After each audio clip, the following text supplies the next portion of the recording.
اس نشست کے اعتبار سے میرا الوداعی تحفہ ہے آپ کے لیے، اور وہ یہ کہ میری جو دینی، ملی، تاریخی، سیاسی، عمرانی جو سوچ ہے، جو فکر ہے میرا، جو 50 برس سے زائد عرصے کے مطالعے اور غور و فکر پر مبنی ہے، جس مطالعے میں میری آنکھیں بنیادی طور پر قرآن اور حدیث ہیں، لیکن یہ کہ دنیا کا مشاہدہ، کھول آنکھ، زمین دیکھ، فلک دیکھ، فضا دیکھ، دنیا میں کیا ہو رہا ہے، کیا کیا عوامل ہیں، ماضی کیا تھا، ہم کہاں کھڑے ہیں، اب کہاں جانا ہے، اس پر میری ایک سوچ ہے، میرا فکر ہے۔ پھر یہ کہ ہماری اخروی نجات کا دار و مدار کس چیز پر ہے۔ تاریخ کے بہاؤ کو نہ میں روک سکتا ہوں، نہ آپ روک سکتے ہیں، وہ تو ڈام بہتا رہے گا، اور اس کو فیصلہ کرنے والا صرف اللہ ہے۔ کسی فرد بشر کے اختیار میں نہیں ہے کہ وہ تاریخ کے بہاؤ کو موڑ دے۔ ہاں، محمد رسول اللہ نے موڑا تھا صلی اللہ علیہ وسلم، لیکن یہ ہے کہ ہم اس تاریخ کے بہاؤ میں تنکوں کی طرح بہتے چلے جائیں، یا یہ کہ ہمیں کچھ کرنا ہے۔ اس اعتبار سے میں اپنے فکر کا خلاصہ آج آپ کی خدمت میں پیش کروں گا، وہ میرا اس سلسلہ اجتماعات کے اعتبار سے الوداعی تحفہ ہوگا۔ اب میں آغاز کر رہا ہوں۔ پہلی بات، اس سبب میں 3 باتیں مجھے کہنی ہیں۔ سب سے پہلی بات یہ کہ زندگی کی سب سے بڑی حقیقت موت ہے۔ ہم بھلائے رکھتے ہیں، اپنے ذہن سے اسے دور رکھتے ہیں،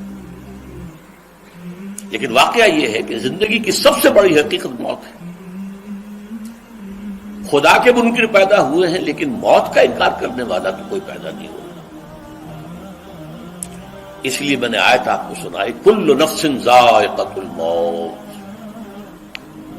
ہر سی نفس کو موت کا مزہ چکھنا ہے، ہر جاندار کو موت کا مزہ چکھنا ہے۔ ثم الینا ترجعون، پھر ہماری طرف لوٹا دیے جاؤ۔ تو زندگی کی سب سے اہم حقیقت موت، اور موت کے بعد رجوع اللہ، آخرت، یہ سب سے بڑی حقیقت ہے۔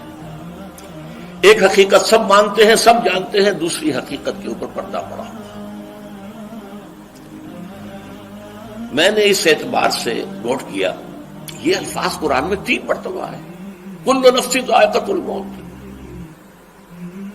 ہر جاندار کو موت کا مزہ چکھنا ہے۔ انبیاء اس سے مستثنا نہیں رہے، رسول اس سے مستثنا نہیں رہے، اولیاء اللہ مستثنا نہیں رہے۔ وقتی طور پر استثناء حضرت عیسیٰ کا ہے کہ ابھی وہ زندہ ہے، لیکن عیسیٰ یاتی علیہ الموت، حضور نے فرمایا عیسیٰ پر بھی موت آئے گی، جب دوبارہ آئیں گے، زمین پر اتریں گے، پھر اس کے بعد ان پر موت وارد ہوگی، ان کی نماز جنازہ پڑھی جائے گی، انہیں دفن کیا جائے گا حضور کے پہلو میں، شادی بھی کریں گے، اولاد بھی ہوگی۔ باقی تو یہ ہے کہ کل نفس ذائقۃ الموت، سب کو موت کا مزہ چکھنا ہے۔ عیسیٰ بھی بالآخر اس سے مستثنا نہیں رہیں گے، بلکہ قرآن میں ایک جگہ کہا گیا ہے أَفَإِن مِتَّ فَهُمُ الْخَالِدُونَ، کیا ہے نبی، اگر آپ کا انتقال ہو گیا تو یہ کیا ہمیشہ رہیں گے؟ کون ہے دنیا میں جو ہمیشہ رہے؟ انتقال تو ہونا، آپ کا بھی ہونا ہے۔ إِنَّكَ مَيِّتٌ وَإِنَّهُمْ لَمَيِّتُونَ، یہ تو مختصر ترین الفاظ تھے۔ اس سے آگے بڑھیے، سورہ انبیاء میں فرمایا کل نفس ذائقۃ الموت وَنَبْلُوكُمْ بِالشَّرِّ وَالْخَيْرِ فِتْنَةً وَإِلَيْنَا تُرْجَعُونَ، ہر جاندار کو موت کا مزہ چکھنا ہے، اور اس سے پہلے پہلے ہم تمہیں آزماتے رہیں گے، خیر کے ذریعے بھی، بھلائی دے کر، صحت دے کر، دولت دے کر، اولاد دے کر، شہرت دے کر، اور برائی کے ذریعے سے بھی، تنگ دستی دے کر، بے عزتی دے کر، اہانت دے کر، ذلت دے کر، وَإِلَيْنَا تُرْجَعُونَ، اور پھر ہماری طرف لوٹائے جاؤ گے۔ یہ وہ دوسری حقیقت جو میں نے کہا کہ جس پر پردہ پڑا ہوا ہے، بہت بڑا پردہ ہے۔ لوگ یہی سمجھتے ہیں کہ یہی دنیا کی زندگی ہے۔ قرآن کہتا ہے ان الدار الآخرۃ لہی الحیوان لو کانوا یعلمون، یہ تو آخرت والی زندگی ہے جو اصل زندگی ہے، کاش کہ انہیں معلوم ہوتا۔ اس سے بھی زیادہ تفصیل سے یہ آل عمران میں آئی ہے کل نفس ذائقۃ الموت وانما توفون اجورکم یوم القیامہ، ہر جاندار کو موت کا مزہ چکھنا ہے اور پھر تمہیں پورا پورا تمہارا اجر اور بدلہ دے دیا جائے گا قیامت کے دن۔ فمن زحزح عن النار وادخل الجنة فقد فاز، جو کوئی آگ سے بچا لیا گیا اور جنت میں داخل کر دیا گیا وہ تو کامیاب ہو گیا۔ اللہم ربنا اجعلنا منہم، اللہم ربنا اجعلنا منہم، اللہم ربنا اجعلنا منہم۔ وما الحیات الدنیا الا متاع الغرور، اور دنیا کی زندگی تو سوائے دھوکے کے سامان کے اور کچھ نہیں۔ دھوکہ کس معنی میں؟ یہ تمہیں اصل زندگی سے غافل کر دیتی ہے۔ تم کہیں سفر پر جا رہے تھے، تمہارا کہیں گھر تھا، تمہیں واپس آنا تھا، تم راستے ہی میں کسی دلچسپی میں ایسے مگن ہوئے کہ گھر بار سب بھول گئے۔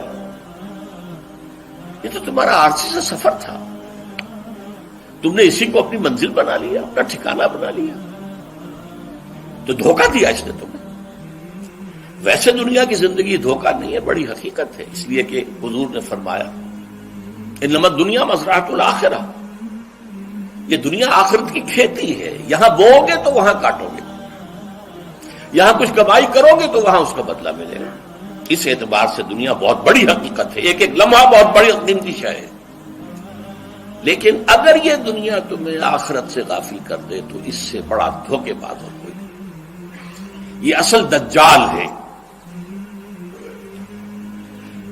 میں نے تقریباً 60 برس کی عمر کو جب میں پہنچا تھا تو موت کا انتظار شروع کر دیا تھا۔ میرے قریبی احباب کو معلوم ہے، میں کہتا رہا، یہ بھی کہتا رہا کہ بھائی میں اپنے حصے کا کام کر چکا، جتنی صلاحیت اللہ نے دی تھی، جتنی بھی میرے اندر استعداد تھی، میں اس کو بھرپور طریقے پر استعمال کر چکا۔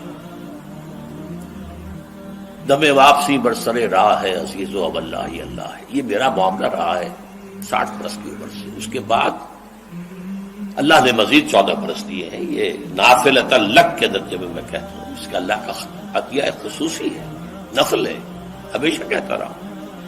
مسنون زندگی تو 61 برس ہے ہمارے حساب سے۔ علامہ اقبال کے بارے میں سنا ہے کہ رویا کرتے تھے کہیں میری عمر حضور کی عمر سے زیادہ نہ ہو جائے۔ وہ 6 مہینے کم ہی رہی ہے حضور کی عمر سے۔ جو حضور کی عمر تھی وہی حضرت ابو بکر کی، وہی حضرت عمر کی، وہی حضرت علی کی۔ ہاں، حضرت عثمان 82 برس کے ہوئے ماشاءاللہ۔ پھر یہاں کے مجددین میں سے وہی عمر حضرت شیخ احمد سرہندی کی، وہی شاہ ولی اللہ دہلوی کی۔ ہاں، شیخ عبدالحق محدث دہلوی رحمۃ اللہ علیہ 82 برس کے ہوئے۔ لیکن یہ میں کہا کرتا تھا مسنون عمر تو 61 برس ہے، جسے ہم 63 کہتے ہیں وہ اصل میں ہمارے حساب سے 61 بنتا ہے۔ وہ 63 قمری ہے، جو 9 دن کم ہے، قمری سال جو ہے وہ شمسی سال سے۔ بہرحال میں اس وقت سے منتظر تھا، لیکن جو بھی وقت اللہ نے دیا ہے اللہ کا شکر ہے، وہ مفید کاموں میں لگا ہے۔ ان میں خاص طور پر میں سمجھتا ہوں کہ اللہ کا مجھ پر سب سے بڑا احسان، اور مجھے پر نہیں، بہت بڑے پیمانے پر لوگوں پر جو احسان ہوا ہے، وہ میرا 1998 کا دورہ ترجمہ قرآن ہے جو کراچی میں ہوا تھا۔ 1998 کے مارچ میں میرا بڑا آپریشن ہوا، دونوں گھٹنے تبدیل کیے گئے، لیکن 98 کے آخر میں، حالانکہ میں چل نہیں سکتا تھا، کراچی میں مسجد جو ہے اونچی ہے، دوسری منزل پر ہے، تو خاص ریمپ بنایا گیا جس کے ذریعے میں ویل چیئر پر مجھے لے جایا جاتا تھا۔ میں نے درس دیا۔ اس درس کی گزشتہ چند سالوں سے پوری دنیا میں جو گونج ہوئی ہے اللہ کے فضل و کرم سے، اللہ کوئی حکمت خداوندی اس کے ساتھ وابستہ ہے۔ اس میں میرے کسی کام کو دخل نہیں ہے، میری کسی کوشش کو دخل نہیں ہے۔ میں نے تو جو درس میں دیتا آ رہا تھا سن 85 سے دورہ ترجمہ قرآن، البتہ یہ بات ضرور ہے کہ میں نے محسوس کیا تھا کہ سن 98 کے اس درس میں دورہ ترجمہ قرآن کے مجھے خصوصی انشراح حاصل تھا۔ میری ساری گفتگو کا حاصل کیا ہے؟ دیکھیے، نظریاتی تحریکوں کا تعلق اشخاص سے نہیں ہوتا، ٹھیک ہے، کوئی اس کا داعی ہوتا ہے، کوئی اس کا مؤسس ہو جاتا ہے، کوئی اس کا آغاز کرنے والا ہوتا ہے، لیکن نظریاتی تحریک افراد سے وابستہ نہیں۔ افراد آتے چلے جاتے ہیں اپنا اپنا حصے کا کام کر کے، جس کو جتنا مقدر ہے، جس کی جتنی اللہ تعالیٰ کی طرف سے توفیق ہے، وہ اپنا کام کرے گا، چلا جائے گا۔